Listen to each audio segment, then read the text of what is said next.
Come on, StreamYard, any second now.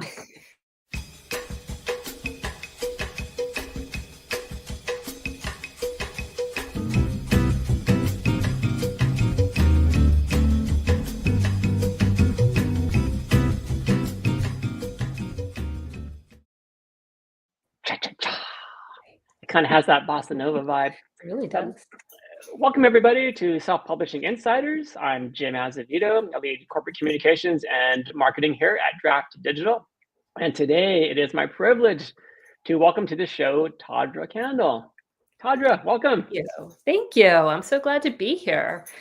I was thinking as I was getting ready for this, I was like, oh my gosh, how long? I have known you for like a very long time. I was thinking about that too. Yeah, the early days of Smashwords.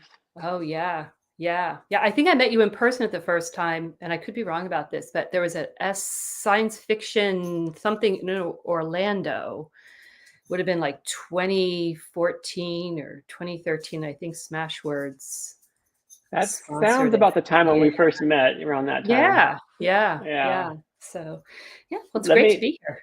Well, it's great to have you because you are a busy lady. So let me read your bio. You're very, you're so humble. You gave me this little like 2-line bio. So Tawdra is a USA Today best-selling romance author who loves to plan and run conferences when she's not spinning love stories.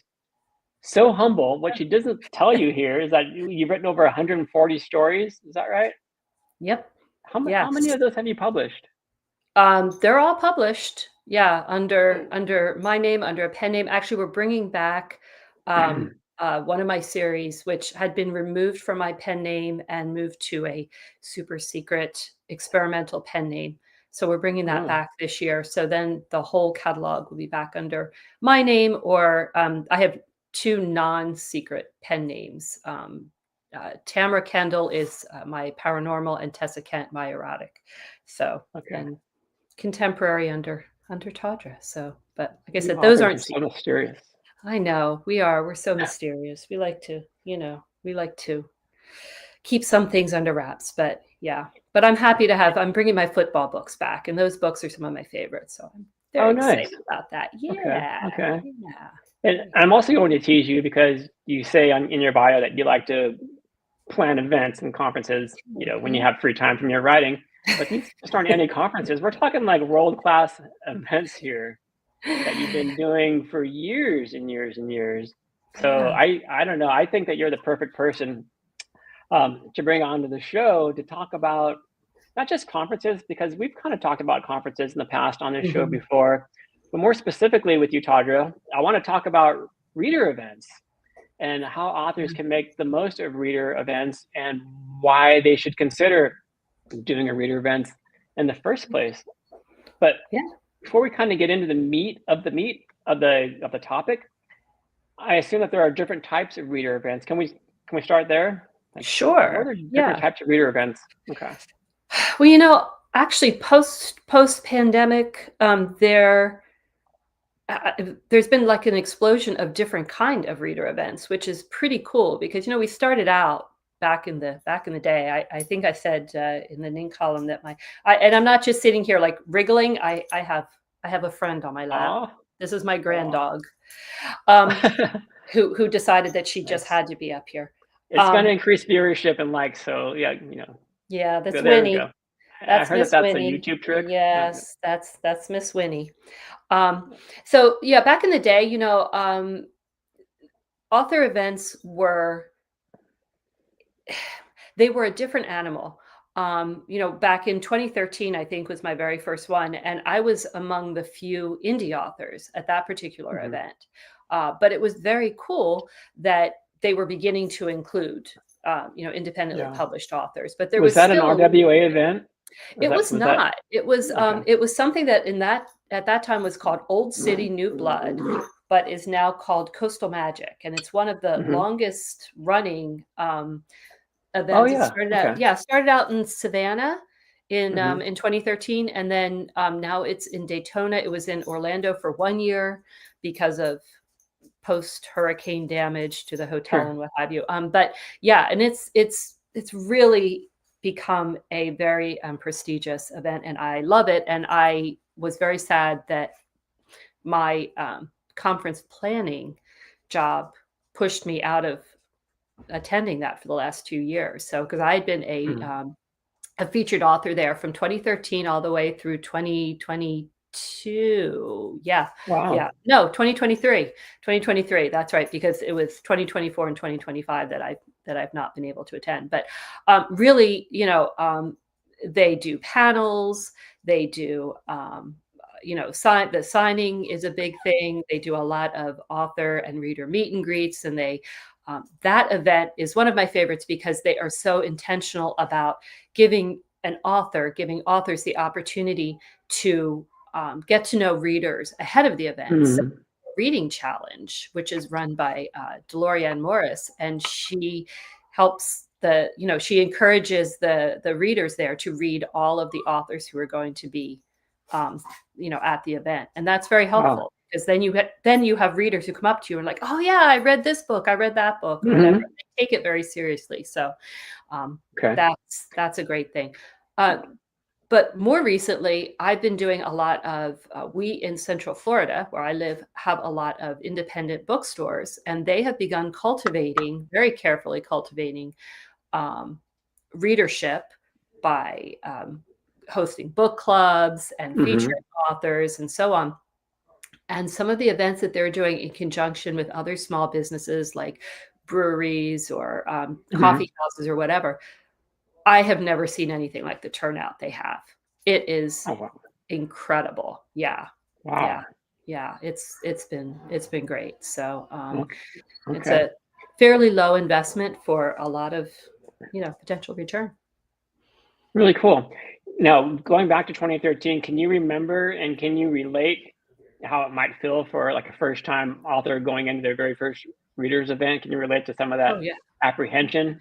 Oh, yes, terror is the word that you're looking for. Abject terror, because you just don't know what to Why? expect, and Okay. yeah, well, you don't know what to expect, Yeah. and, I mean, you want to go in thinking that people are gonna be excited to meet you and, so Mhm. on, but, some of these events that have a large number of authors, if you are a fairly well-known author, you run the risk of getting lost in the crowd. But the first time that I did this, I think I did a reading, I did the signing, and I didn't have a whole lot of local Florida readers at Mhm. that point. And you're one of the only indies to I attend, was is one of that the right? only indies. Yeah, yeah. Okay. A lot of the names of the people who were there, you would definitely recognize in Okay. those days, who were trad authors. But it was any good event will really go a long way toward putting the authors at ease, and so Okay. feeling like I was. Um, not the star of the show, but special Sure. was a big Okay. part of it. And knowing that, you know, um, after that, I learned to kind of temper my expectations and kind of say, okay, Mhm. why I'm here, why am I coming to an author event? That's a big thing, is to have your why determined um, before you go to an event. Are you going because I've done a lot of Midwest events where I know I have a high concentration of readers, and so I know a lot Mhm. of them are gonna come out, which is wonderful, and you get to meet them in person, and, that's super cool. I have done events where I really don't have a whole lot of readers in that area, and then I know that I'm looking to cultivate more of a readership there. They meet me. Okay. I do, a few things to, entice them to try me as an author, Oh, and okay. We'll get into all yeah, that we'll stuff get for into that. sure. Yeah, exactly. So Okay. So tell me what came out of that very first experience, Tawdra, because of course, there are traditionally published best-selling authors there, and authors who have been doing the game a lot longer than you. What did you walk away with? Did you walk away with feeling like, oh my gosh, that was like terrible, or oh, you know, I met some readers, I met some friends, and what happened? yeah.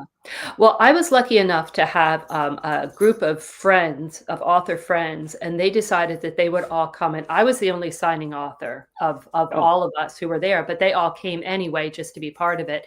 So it was really a lot of fun for me. I got to see people in person who I'd only been friends with online. I did read meet a lot of new readers and make friends who I still have to this day. Actually, at one of the recent bookstore events, I think it was back in February. One of the people who I met at that very first Coastal Magic was there and came running over to give me a hug. And Oh, yeah. yeah, so, I really did make a lot of friends and a lot of connections that did help my author career overall. And it taught me a lot about, at least beginning, because this is a ongoing lesson about branding, about the importance of really sticking tightly to your branding when you're in person, and Mhm. about reader buyer behavior, like what you can Okay. do to make it easier and more likely that somebody's going to buy one of your books. Okay. Now you brought up an interesting point. You said some of your author friends showed up, but they weren't signing. Would you Mhm. recommend that for a newer author, maybe for the first time, just to kind of get the lay of the land, to go to a reader event and maybe don't sign the first time, but just kind of walk the floor and just see what it's Yeah. all about? Yeah, I think it's Yeah. a good idea. I mean, even if you go, a lot of the reader-facing events offer, assistant Uh-huh. packages, like, you can go as another author's assistant, and then you really do get to see the behind the scenes, machinations and how everything works, and that can be very helpful, to kind of get a good sense of it. But, yeah, even if you just go as a reader, take notes, even if they're mental Hmm. notes about what's working, where you see people lining up, what you hear other readers saying. I think that's really important. Yeah, I would highly recommend that. Because it's the unknowns that always increase the anxiety, Oh, yeah, get us nervous before that stuff. Gonna pop exactly. up a quick gonna pop up a quick question or a quick comment here from my colleague Lexi Green. Look at Lexi. She's just kind of teeing up the segue for us here, Tawdra. That's fabulous. Lexi asks, for an author meeting new and potential readers at an event for the first time, what's the best way they can set themselves up for success? And this kind of leads me into I should leave her comment up there because this kind of leads me into the next question I had to you. Just kind of we're shifting gears now a bit. Now you had written an article for the Novelists Inc. group, and it was Right. called Savvy. I'm going to screw this up. Smart Smart marketing for marketing for savvy savvy authors. authors. Yep. And you had this list of just awesome points. I'm like, oh my gosh, I have to contact Tawdra and ask her if she can come on the show to talk about all this stuff when it comes to reader events. So I wanted to ask you, are in-person events worthwhile for authors? And I know that this is a subjective question because, whether they're worthwhile or not. So can you kind of drill into that a little bit? Yeah. Are reader Yeah. events worthwhile for authors? It really depends on what you're looking, and that's why I said figure out your why before you Yep. you commit. Um, they are worthwhile when it comes to cultivating new to you Hmm. readers. If you go in with the right mindset and being prepared, that's really key. I usually tell newer authors or authors who are newer to reader facing events not to have grand expectations about making thousands of dollars. If you break even, congratulations, because there's Hmm. so many costs that go into this, to really do it well, and that includes, that's your basic travel, the registration costs, which are not insubstantial, um, hotel. If you're traveling by air, then you have to ship your books and your swag, and if you have a banner and all those other, associated branding needs. Hmm. So there's all those costs, and then there's the actual cost of the books, the swag, however you decide you want to, brand yourself Hmm. with swag.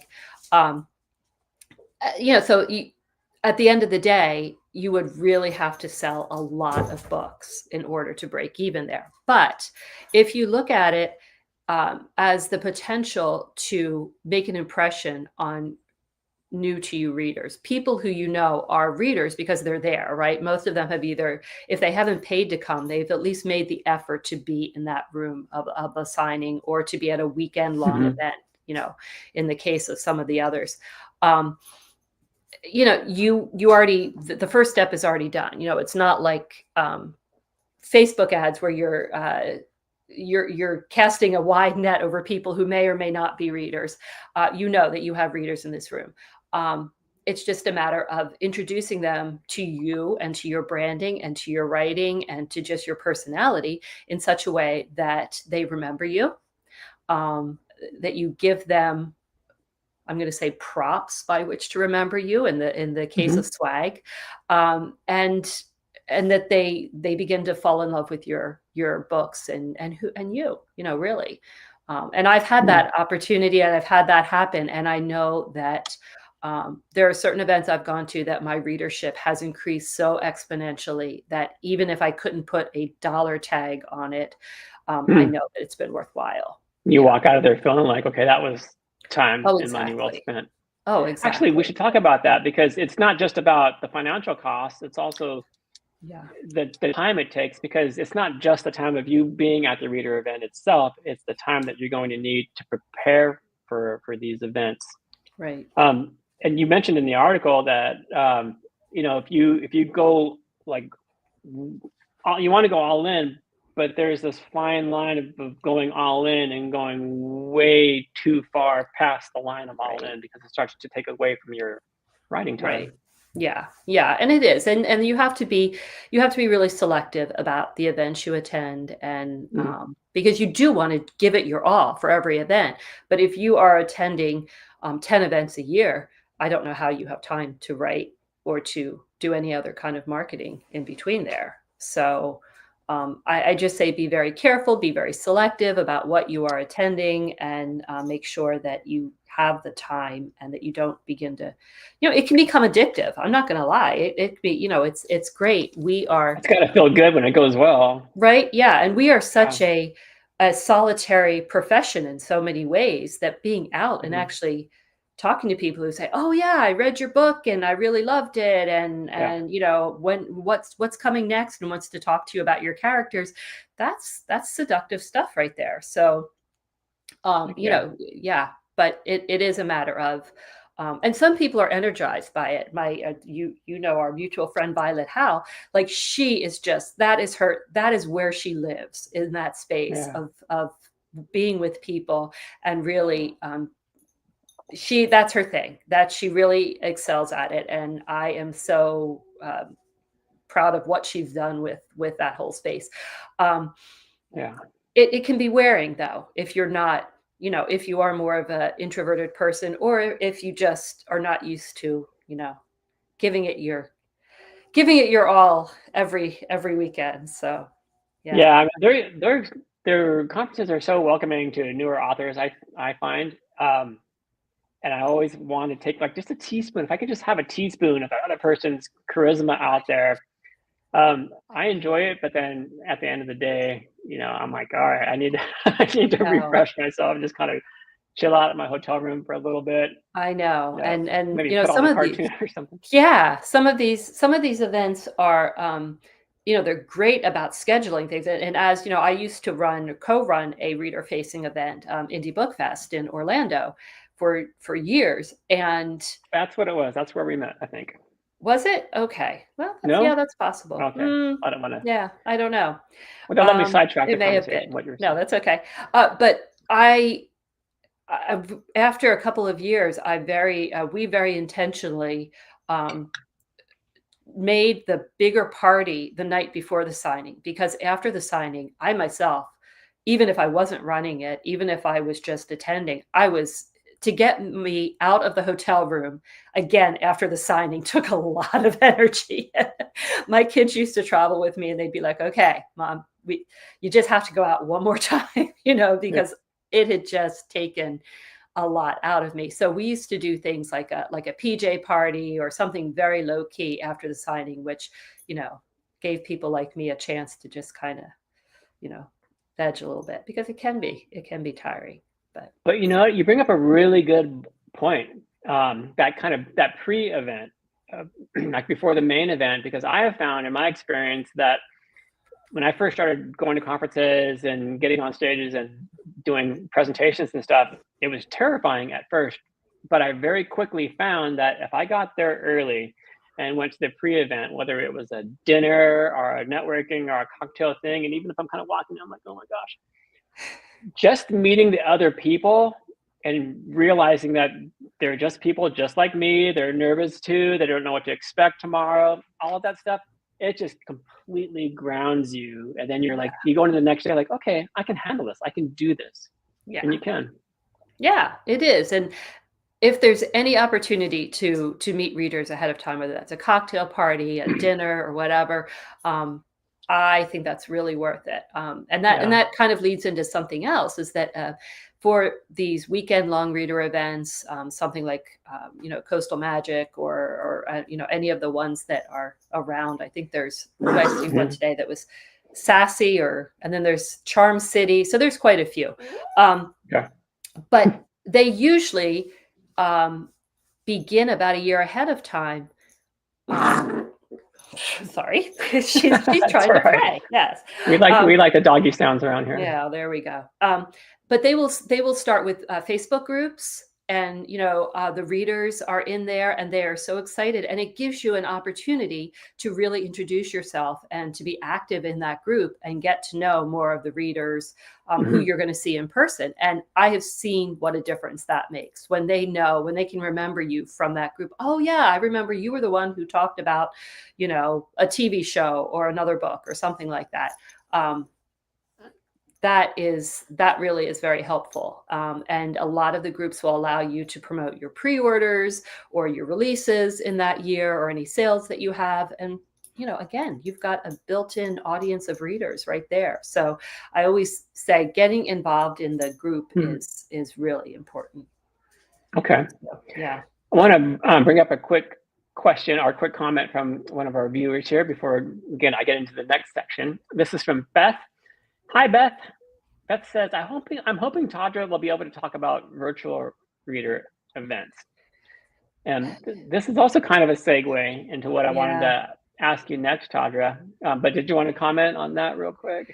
Yeah, I did a few during the 2020. Coastal Magic, for instance, was virtual. We were the last event in 2020 before everything shut down. And so 2021, 2022, they were virtual. It's certainly an option, and it's great because you don't have to travel and you just need your laptop, right? And they've really perfected the art of virtual book signings, where people order the books ahead of time and then you sit there signing them and chatting with the reader as you sign them. I don't prefer it because I don't think you get that same energy and that same connection, but it's great if you, it's certainly a more budget friendly option. Sure. I will say that. Yeah. So I haven't done many outside of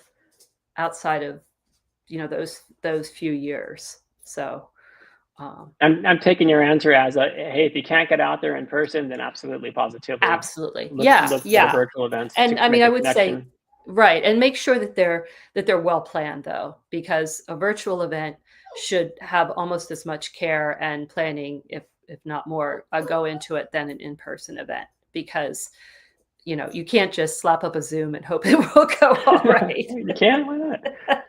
Okay. So let's talk about some of that middle ground. You brought up some really good points in your article about there being sort of a middle of the road approach. I guess on one side of the equation, we have the never going to an event at all because I just don't want to. It's too hard, or right. I'm too apprehensive. I don't want to do that. And then you have the other end of the spectrum where you might have some authors who are just like trying to do every event that they see that pops up, trying to just do everything. So in your experience, Tawdra, where do you find that middle road? Maybe you're not going all in, but you're at least doing something. Right. So, right. Yeah. And I think I had a few years in the middle of my career. I would say, like, from 2014 to 2017, it was there were so many events. I mean, events were just happening everywhere. You could, as an indie author, probably travel to a different reader-facing event every weekend. We used to call it the season between like February and November that you could be at an event. That's a long Um, season. it's a very long season. It requires a lot of travel. I know I traveled to St. Louis, to Louisville, Kentucky, to Roanoke, Virginia. Um, pretty much all over. Now in Florida, Okay. we're really lucky that we have a whole bunch. So that was also a Mhm. great option for me to not have to travel too far. Nowadays, I really prefer to be very selective about the events I'm attending, Yes. whether that is just because of how close they are to me, or whether it's just that it's one that I know that I've heard some really good things about, and a lot of my readers are there. My a lot of my readers will reach out to me and say, "I really wish you would come to insert, Mhm. insert here." And that has been very helpful for me because if I get a lot of positive response from readers, So you're saying, just kind "Oh of yeah, planning things right, intentionally, like, this right, is exactly." And honestly, right now there's plans so far in advance that you can really like have a year ahead and just have your year planned out. Um, so yeah, I do recommend being selective and really doing your due diligence before you commit any money to an event. Um, Check on the organizers, ask around with other authors what they've heard about the organizers. Have they been to that? You can look usually and see a list of participating authors. great Like, advice. hey, did you have a good experience there? Or, what would you recommend? That's very helpful. Um, and Yeah. and then I would say I don't recommend planning an event right around the same time you have a release because you'll make yourself crazy. Even But so it is, nuts. Yeah. there's that temptation because you're thinking, well, I have a release, I should just go out and but I would maybe plan my release for 3 or 4 weeks before an event or after an event. How strict are you with yourself when it comes to, with your intentionality? What I mean is that, let's say you've planned out your schedule for the year, Mhm. but you get invited to a different reader event and it sounds just perfect for you, but Yeah. maybe it's a little bit outside your genre, but but it's promised to be this huge, sparkling event. Like, how do you make the decision to go or not to go Well, at see, now that point? you've asked me 2 different questions here because, Okay. the one is if it's something that looks really good that I've maybe wanted to go to for a while, and a lot of people are saying, "This was great. We had a wonderful experience. Mhm. It was fabulous." I would probably, depending on the location, if it's drivable for me, because I'm not a fan of airplanes, and also because it just really is more practical for me to drive with the amount of stuff that you have to bring. Yeah. Um, I would probably try to do it. I would probably do it my best. Now, the other question you asked, the sub question you slid in there was if it's not really my genre. That would be a really hard no for me because as I, Okay. I think I put in the article, I made the mistake early on of when New Adult was just starting out, and I had every intention of writing a new adult book, but had not yet, and signed up for an event in Savannah that was new adult centered. And Yeah. I messed up my own schedule by having to write a book that fit in that. Now, years later, I wrote quite a few new adult books, but at the time, I really pushed it to be able to get in there and have something to sell and to share and to promote. So I say it's better to stick either with your genre as far as reader events or a Okay. multi-genre event. Coastal Magic started out as paranormal only, and then stretched into romance and fantasy and sci-fi and what have you. So. Mhm. Um, most events now are multi-genre. There's a few that are, that focus on just one particular Sure. one. But yeah, I would say stick to the genre that you already have at least one, maybe more books in. That's my Okay. advice. Yeah. Do the larger reader events, they charge you for, conference registration and then the table separately, or is the table part of your No, it's registration? usually it's usually part of the registration, yeah, and most of them, you can get a full or a half table, depending on what, yeah, And there's some that only offer half tables, that everybody gets a half table. And that's hard for me, because I do have a sizable backlist. And, so um, I have to be selective about what I'm going to bring in those kind of situations. But yeah, most of them do charge for the table fee, and then that includes your registration as well. Mhm. And most of them offer sponsorship opportunities if you want to get a little bit more name recognition and Mhm. get your name out there a little bit more. And there's certain events. Lori Foster, her Readers and Authors Together event, which is probably one of the most successful signings I have ever done. And if you are invited, I highly, highly recommend. But they require a sponsorship in order. Like Okay.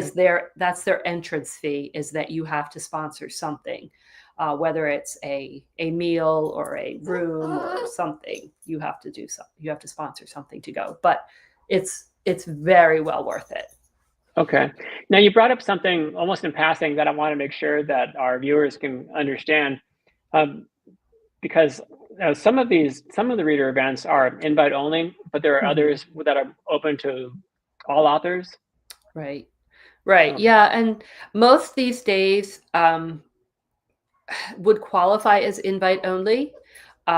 You can get on their interest list, Okay. and you might be invited at, depending on how they're rolling out the registration.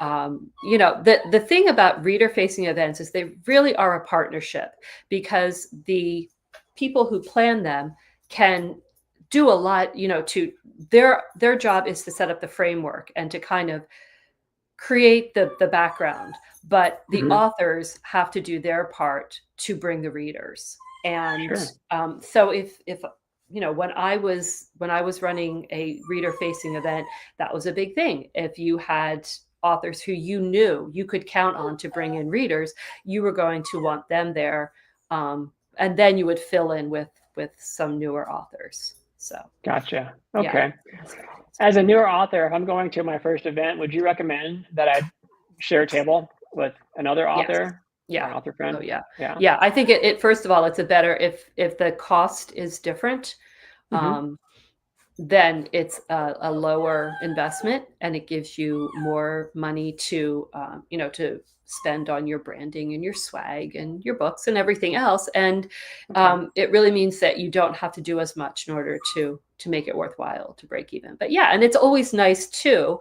My favorite events have been when I've been sitting at a table with somebody who I can then say, oh, what do you write? And then as readers come up, I can introduce them, and they do the same thing. Oh, well, you like to read this. Well, you should read Tawdra's, or, you like to read Nice. this. You should read Cynthia, or whoever happens to be sitting next to me. Um, Sure. It's a nice yeah. icebreaker question. Right. Right. Right. And, I don't write everything. I don't write mystery. I don't write sci-fi or, thrillers or Mhm. whatever. So it's great to be able to say, oh, well, you read thrillers. Well, you really should, read this person's. So yeah, it's Okay. a nice thing. We've only got about 15 minutes left, and I want to get to some of the your pointers on how you can be prepared Sure. if you're going to go into your first reader event. So maybe things like your branding. What does this Right. mean for an author who's maybe never done this before? Well, you should, ideally, you have your branding in place before you release your first book. That's not always the case. Back in the day, nobody told us. And in 2011, nobody said to us, get your branding before So it took me a little while to kind of fall into that. But it is important that whatever you are, however you're presenting yourself, whether it's on your website, on social media, on your vendor pages, it should carry through to your in person. So even if that's just color. Back in the day, purple. I had purple hair. It's now green. It's now got green highlights instead. But purple was a big part of my branding, and so I made sure that my tablecloth. I always had a purple tablecloth, which side note, I had taken from my oldest daughter's wedding. Purple was happily one of her colors, and I released You gotta my recoup first some of book. those costs, right? Right, I know. I released my first book about 6 months after her wedding, and I was like, "This is great! I have purple. I'll I have take all this this. purple, right? Yeah, I'll take this Yeah. exactly." Um, so just that kind of thing. If you have a logo, think about a banner. Although I was thinking about this morning. I am really on the fence when it comes to banners. Back in the day, again, I got a lot of banners. I had sometimes we were buying a new banner for every new release. This was before rapid release became a thing. Um, you know, I've seen now some of the smaller, just tabletop banners, and I'm thinking that I'm Hmm. more in favor of those than I am of the big 6-foot ones that we had. They're hard to Um, travel with, Oh but my gosh, and terrible on the nails, I can tell you yep. this. Just terrible to put up. But also sometimes just a tablecloth. One of my favorite things Yep. has been, a friend of mine was able to order, these, like, table drapings that, had a Hmm. logo on them, and that's been a great investment. Um, and then just the little things that you use for setting up your books or for just table accents, that's always, So you're that's just making always sure that fun. everything's kind of coordinated to your Right. brand, from your cards Yeah. to your covers Mhm. to Yep, to wearing. whatever you're handing out. Yeah, yeah, and Yeah. wearing too, that is important, and a lot of authors, don't really think about that, but, really, however you present yourself, um, online, it really should carry through to how you are presenting yourself in person, and if you are, somebody who, I don't know, like your thing is that you're always wearing yoga pants or whatever, it's perfectly fine. My thing has always been to appear as professional as possible. So, I do dress up a little bit more. I like to either have a dress, skirt, something, or, at least something that carries through. You're a pro. You want Well, I want to, to. yeah, I don't want to look like I just ran in. I just happened to stop by. So, and that's just me. But, That's only when you get when you're you have your own Netflix series at that point. right, yeah, yeah, Yeah. that's entirely true. I wouldn't go with my hair in curlers. That's what I used to say, of course, Gotcha. that dates me a lot because we don't do that anymore, but, yeah, I do think it's important that your everything carries through, with your branding, and that you're very intentional about that, and that should go with your swag too, and Right. and how you do that, so. This might seem like an obvious question, but how important is it to just to have your pitch down? Um, So important. Yes, yeah. it's so Are important, we talking about and elevator pitch? Are we talking about yeah. log line? About your author? You should have Everything? Yeah, you should have a reason when somebody comes to the table and somebody says, because the first question they will almost always ask is, "What do you write?" And I Hmm. mean, that can be a little bit of a blow to the ego when you want people to already know what you write, right? You came to this signing, you don't know what I write. But you really should have something that is, pithy and yet engaging, intriguing, makes them ask another question or makes them pick up a book.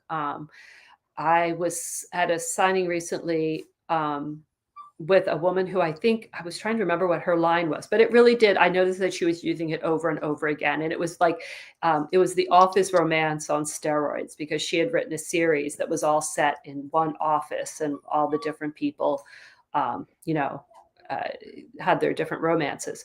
Hmm. Um, but it should be about your overall voice more than just a Okay. series, because people are going to say, "What do you write?" Well, I write contemporary romance, I write small town, I write military, I write royal. But Hmm. what is it about my voice that carries over? And for me personally, it's strong women, snarky characters, guaranteed happily ever after, or as I think my Okay. tagline now is, just like real life, only spicier. So, Okay. because that's But you can really use what. tropes. You can use tropes too. That's fine. That's Definitely, what readers. definitely. Yeah. Okay.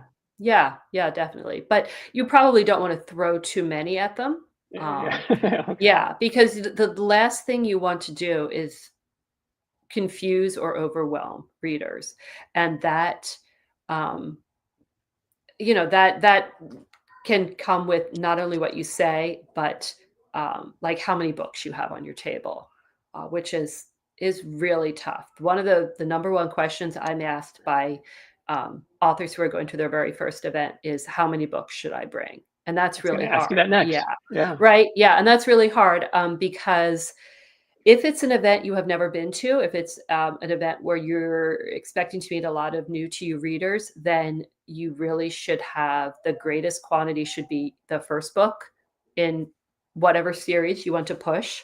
Okay. Um, or if you have multiple series, I would choose one series and bring the most of book one, and then I would bring lesser amounts of book one of the other series. Just again, you don't want to overwhelm people. Um, and it's always hard for me to choose. I say to my books, I'm sorry, I took you last time. I'll take you next time. I'm going to take this one this time just because we have a new release coming out. Um, but it's always better to say that you sold out than to go home with a lot of books, Always right? leave them wanting Yeah, more. always leave them wanting more. Yeah, yeah, yeah, Okay. and But how do they pay for these books at your table? So how can you be prepared in terms of payment or receiving payment for your books? oh my gosh, there's so many more options now than there used to be. Yeah. I use something called Square, and it's Okay. I think it's called Square, right? Yeah. It's Yeah. yeah, it's a Bluetooth, so I have a little reader and people can just tap their card or whatever. But you can also use Stripe, PayPal. Use That was what I used way back in the day. It went onto my phone and they just swipe their card through. I Okay. always have change for cash because some people do like that. But you can Mhm. also have a little QR code with your Venmo on there, and people can pay you by Venmo, or whatever other Cash App or what have you. It's so easy now. It really is Easy so much peasy. easier. So easy. Yeah. Yeah, it is. Okay, so what about swag? Is it swag necessary for a newer author? It seems like it's super necessary for authors who are a little further along in their careers. Yeah. What do you recommend? Because I've kind of seen it all. I'm sure you have too. And I've Yeah. also other trends with swag. Do you Oh, yeah. recommend having something that that readers can take away with them when they leave? Definitely. Yeah, I mean, Okay. it used to be the paper swag was great. We used to do postcards. We used to do, character cards. We used to do rack cards, we called them, that had like the book Hmm. cover. And um, honestly, paper swag anymore, you're going to find it all over. The people just aren't taking it, or they might take, if you have a card. I will have a lot of people who will come to a signing and say, well, I don't buy, I really read on my Kindle. What do you have on Kindle? Or I really read on my phone. What do you have that I can get there? So I always try to have a card with a QR code where they can find me. So that I That's find a that great people will idea. take. Yeah, yeah, um, and you should always have a sign up for your newsletter as well. So that's great. Whether that's an iPad or whether that's just an old fashioned Yes. clipboard. I mean, the thing about the old fashioned clipboard is that you have to decipher handwriting, which is a Mhm. challenge. But you can do it. It's certainly the easiest way. Um, Anything that you can have that you can give somebody that they're excited to take, that has your name or some of your branding on it, is a positive thing. It's a great thing.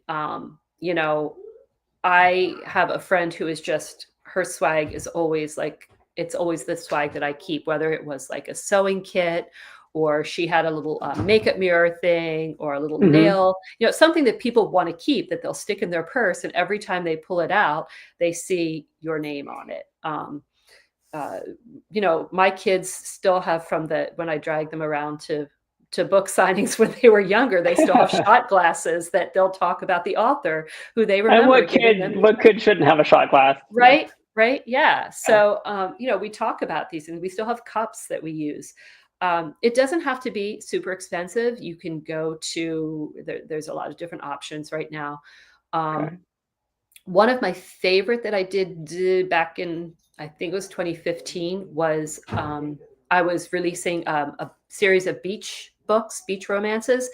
and I was at PennCon that year, and they had a swag table that was separate from the signing room. And so I put one thing of swag out there, and it was sunglasses No, it was a shell necklace with my name on it and a little thing that said, "Bring this to my table to get the rest of your swag." And the other was sunglasses with my name and my website on them, so that they got both sets, but to get the rest of it, they had to come see me at the signing, and it was very Great idea. effective. And it worked well with that branding. When I released the Anti-Cinderella, which is a royal romance, the original cover had her in a ball gown with like beat up sneakers, and so I got all these little canvas sneaker keychains, and I did those. And now for those, I had to actually brand them to myself by putting a little tag on it with my name and everything. But it was instantly recognizable. So, and I can tell people just from doing a simple Google search out there, like if you have an idea for your swag and you do Google search, chances are there's some vendor out there who's got a tchotchke exactly what you're looking for. Exactly. And but again, the closer you can keep it to your branding is the best, because the people remember. People said for a long time to me, "Oh, I still have your little sneaker," and I think about that book and I think about the characters whenever I see it. Well, then guess what? That was money well spent, right? I would also recommend this just kind of popped in my head, but I would also recommend not getting glossy cards, because for me anyway, it's like when I meet a new partner or even a new author or reader, it's like you can't write on them. Like you need to. That's what they're for. Is for an author to sign. But for me, from a business perspective, it's like if I can't get someone's name and phone number down on the card because it just wipes off, it's Yeah, useless. yeah, absolutely. Looks nice, but yeah, exactly. Yeah, you have to think about the practicalities of everything. Okay. The last thing I wanted to ask you, because we're running out of time, and this happens to me every single week. Is it cool just to kind of sit back at your table as readers come walking up to your table? You already know the answer to this question. I know, but I'm so happy that you brought it up in your article.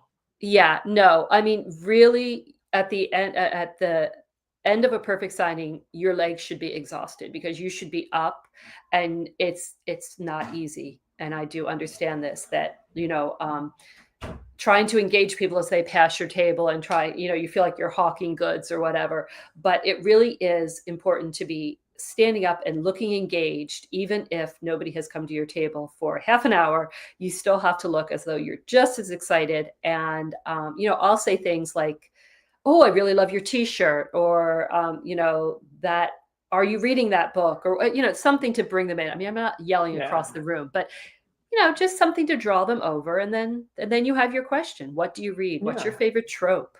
That's my thing lately, has been, like, what's your favorite trope? What book keeps you up all night reading? What's the last thing that you read that you just can't stop thinking about?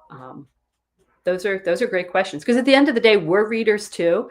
So for me, even if it's not somebody who bought my book, I want them to remember that we had a really great talk about something that we both are excited about. And you connected. We connected. That's it. Yep. And then at some point they're going to see my book somewhere, whether it's a BookBub or an ad or someplace else. And what's your favorite trope is a great icebreaker. That is really good. Right. People love to talk about that. So, yeah. Wow. If people want to find you online, Tawdra, is the best place just to send them to your website, to your author website? Yeah, they can go to my website. And it's, honestly, Tawdra will bring you, just typing in Tawdra will bring you to my social media or various places. You can be pretty sure if you type in my name and you spell it right, you're going to find me. Okay, so for people who may not be watching us right now, but you're listening to the podcast, that's tawdrakandle.com. That's TAWDRAKANDLE.com. You can learn all about Tawdra by going there. We did it. We've come to the end. I'm a little bummed, but I'm also pretty excited because I knew this was going to be a good conversation after reading that article. And it's exactly, I think, what we all kind of needed here, or at least what I needed. I've been interested in your take on it, just for all the conferences that you've been going to and producing for years. Yeah, a long time. So it's been a while. So I want to thank our viewers out there. If you liked this episode with Tawdra, if you could share and subscribe and like the page, that helps us kind of spread the word out there and get more experts into self-publishing insiders as well. Also, did you know this, Tawdra? If you bookmark d2dlive.com, that you can see what the next topic is going to be for subsequent Oh, weeks and who the guest is. look at Isn't that that. cool? That is cool. And for authors out there, at this next part, I know you know, Tawdra.